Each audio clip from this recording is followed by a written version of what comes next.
রোহিত শর্মা এবং সূর্যকুমার যাদবের দুরন্ত ব্যাটিংয়ে মুম্বাই ইন্ডিয়ান্স ওয়াংখেড়ের মাঠে কার্যত চেন্নাই সুপার কিংসকে উড়িয়ে দিল। আমরা যদি বলি একতরফা ম্যাচ, তাহলেও যেন মনে হবে যেন পুরোটা ডিফাইন হলো না। মানে একতরফা ম্যাচের থেকেও যদি আরো একটু যদি হাই লেভেলের কিছু যদি আমরা যদি ওয়ার্ড পাই ডেসক্রাইব করার জন্য, সেটা হয়তো প্রমিনেন্ট হবে। একটা সেকেন্ডের জন্যও মনে হয়নি যে সিএসকে ম্যাচটা জিততে পারে। যে যখন সিএসকে ব্যাটিং করছিল বা বোলিং করছিল, সব টাইমেই ওয়াংখেড়েতে আপনি যদি প্রথমে ব্যাটিং করেন, আপনাকে মাথায় রাখতে হবে আপনাকে বেশি রান করতে হবে। 200 অব্দি তো আপনাকে যেতেই হবে যদি ফ্ল্যাট পিচ হয়। সেখানে আপনি যদি 176 করেন, তাহলে আপনি ম্যাচ থেকে অলরেডি কিন্তু 30 থেকে 40% আপনি পিছনে চলে এসছেন। তো সেক্ষেত্রে আপনাকে বোলিং করার টাইমে পাওয়ার প্লেতে উইকেট তুলতেই হবে, একটাতে হবে না, অন্তত 2টো উইকেট তুলতে হবে, তবে আপনি অপোনেন্টের ওপর প্রেশার আনতে পারবেন। কিন্তু সেই জায়গাতে গুরুত্বপূর্ণ টাইমে সিএসকে একটা রিভিউ নিতে পারলো না। যখন মুম্বাই ইন্ডিয়ান্স ব্যাটিং করতে আসে, রিকেলটনের পায়ে বল লাগে, সিএসকে রিভিউ নেয় না, কিন্তু দেখা যায় বলটা উইকেটে হিট করছিল। যদি সিএসকে সেখানে রিভিউ নিত, তাহলে রিকেলটন আউট হয়ে যেত, তাহলে একটা প্রেশার আসার চান্স ছিল। সেটা হলো না। এবং রোহিত শর্মা আজকে দুরন্ত ফর্ম দেখালেন, এবং সাথে সূর্যকুমার যাদব 30 বলে 68 রানের ইনিংস। এই ধরনের ইম্প্যাক্টফুল ইনিংসই টি-20 ক্রিকেট আপনাকে ম্যাচ জেতাবে। ওয়াংখেড়েতে প্রথমে ব্যাটিং করে 35 বলে 50 আপনাকে ম্যাচ জেতাবে না। মিডিল ওভার্সে শিবম দুবে এবং জাডেজা অনেক বল নষ্ট করেছেন, যার মেকআপ হয়তো তারা চেয়েছিলেন লাস্টে করবেন, কিন্তু লাস্টে করতে পারেননি। এবং ওপেনার রশিদ চেন্নাই সুপার কিংসের 20 বলে 19 রান করেছে। ওয়াংখেড়েতে আপনি প্রথমে ব্যাটিং করে যদি 20 বলে 19 রান যদি করে যান, তাহলে পুরো প্রেশারটা আপনি যেচে পুরো টিমের ওপর দিয়ে যাচ্ছেন।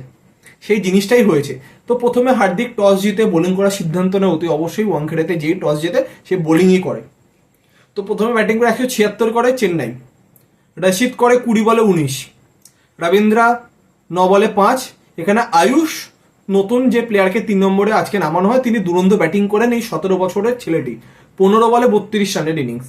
তারপর জাডেজা নট আউট থাকে 35 বলে 53। দুবে আউট হয় 32 বলে 50-এ।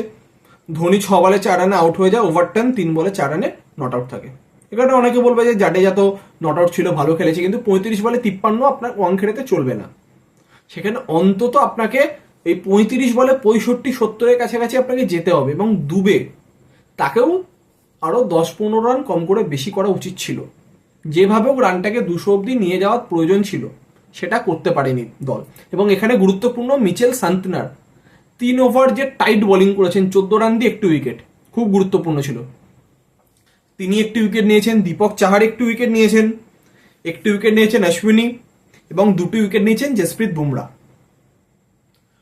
তো 177 চেস করতে নেবে মুম্বাই ইন্ডিয়ান্স। তো যেমনটা প্রথমে বললাম যে এলবিডব্লিউ ডিআরএস নিতে ব্যর্থ হয় সিএসকে, ক্রুশিয়াল টাইমে তারা রিভিউটা নেয় না। তো ফাইনালি রিকেলটন 24 রানে আউট হয়ে যায় জাডেজার বলে, কিন্তু ততক্ষণে পার্টনারশিপ বিল্ড হয়ে গেছে, রোহিত নিজে সেট হয়ে গেছেন। তারপর রোহিত মারতে শুরু করেন, 45 বলে 76-এ তিনি নট আউট, 4টি 4 6টি 6 মারেন। এবং সূর্যকুমার 30 বলে 68 নট আউট, 6টি 4 5টি 6। এবং 15 ওভার 4 বলে 177 রান চেস করে নিল মুম্বাই ইন্ডিয়ান্স 1 উইকেট হারিয়ে, এবং 9 উইকেটে এই ম্যাচটা জিতে নিল। তো তারা অতি অবশ্যই চাইবে আজকে যেরকম অলরাউন্ড পারফরমেন্স হয়েছে, সূর্যকুমার যাদব ফর্মে ফিরেছে, রোহিত শর্মা ফর্মে ফিরেছে, এই টোটাল যে টিম পারফরমেন্স, সেটাকেই যাতে তারা নেক্সট ম্যাচেও ধরে রাখতে পারে। এবং সিএসকে এর পয়েন্ট অফ ভিউ থেকে মাত্র তারা এই সিজনে এখন অব্দি 2টো ম্যাচ জিতেছে। তো তাদের হালচাল দেখে তো মনে হচ্ছে না যে তারা প্লে অফসে কোয়ালিফাই করতে পারবে, কারণ যেভাবে তারা পারফরমেন্স করছে, যে লেভেলের পারফরমেন্স করছে। তো এইখানে তারা অতি অবশ্যই চাইবে যে কটা ম্যাচ আছে সে কটা match do or die match হিসেবে কনসিডার করে যাতে তারা ম্যাচ জিততে পারে, যে কটা পারে ম্যাচ জিততে পারে। তারপর যা হবে দেখা যাবে। কোয়ালিফাই করার চান্স সত্যি অনেকটাই কম, কিন্তু তবুও আমরা সকলে চাইবো যে MS ধোনির ক্যাপ্টেন্সিতে সিএসকে দল যাতে আগামী ম্যাচগুলিতে ভালো রকম পারফরমেন্স করতে পারে।